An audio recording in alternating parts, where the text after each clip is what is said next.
அஸ்ஸலாமு அலைக்கும் வரஹ்மத்துல்லாஹி தஆலா பரகாத்துஹு. இன்ஷா அல்லாஹ் இன்றைக்கி வந்து எஃப்எஃப் இஸ்லாமிக் புக் ரெஃபரன்ஸ் இந்த பேஜ்லேருந்து அமல்களின் சிறப்பு இந்த கித்தாபை பற்றி நீங்கள் பார்க்க போகிறோம். என்ன டாபிக் நம்ம பார்த்துட்ருக்கோம் அப்படின்னா தொழுகையின் சிறப்புகள் பற்றி பார்த்துட்ருக்கோம். இன்றைக்கி பாவங்களை போக்கும் தொழுகையுடைய விளக்கம் பார்க்க போகிறோம். நம்ம வீட்டு தாலிமில் இரண்டாவது நாளாக பாவங்களை போக்கும் தொழுகையுடைய விளக்கம் பார்க்க போகிறோம். ஃபஸ்ட்டு என்ன பண்ணால் ஹஜரத் அபூ துர்ரா அவங்க வந்து சொல்கிறாங்க, ரசூலுல்லாஹி ஸல்லல்லாஹு அலைஹி வஸல்லம் வந்து குளிர்காலத்தில் ஒரு நாள் வெளில போனாங்க. மரங்கள்லேருந்து இலைகள்லாம் உதிர்ந்து கொண்டிருந்தன. மரத்தில் கிளையெல்லாம் உதிர்ந்து கொண்டு இருந்துச்சு.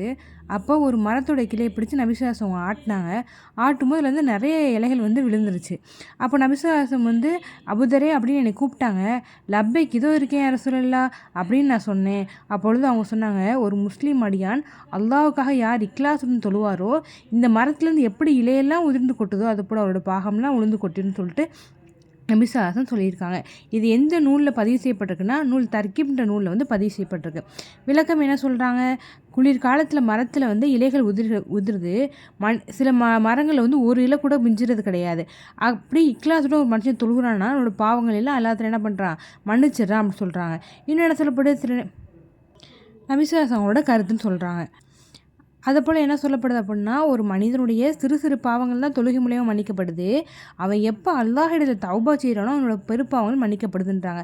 இன்னும் சிலருக்கு அல்லாஹ் என்ன பண்ணுறான், அவங்க தொழுகையின் மூலம் கூட அல்லாஹ் என்ன பண்ணுறான், தன்னுடைய இரக்கத்தின் காரணத்தில் என்ன பண்ணலாம், தன்னோட பாவங்களை அவங்க மன்னிக்கலாம் அப்படின்னு அல்லாஹ் நபிசுல்லாசம் சொல்கிறாங்க.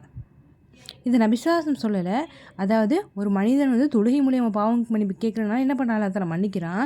இன்னும் அவனோட கருணையின் மூலம் என்ன பண்ண அல்லாஹ் தஆலா மன்னிக்கக்கூடியவனாக இருக்கான்.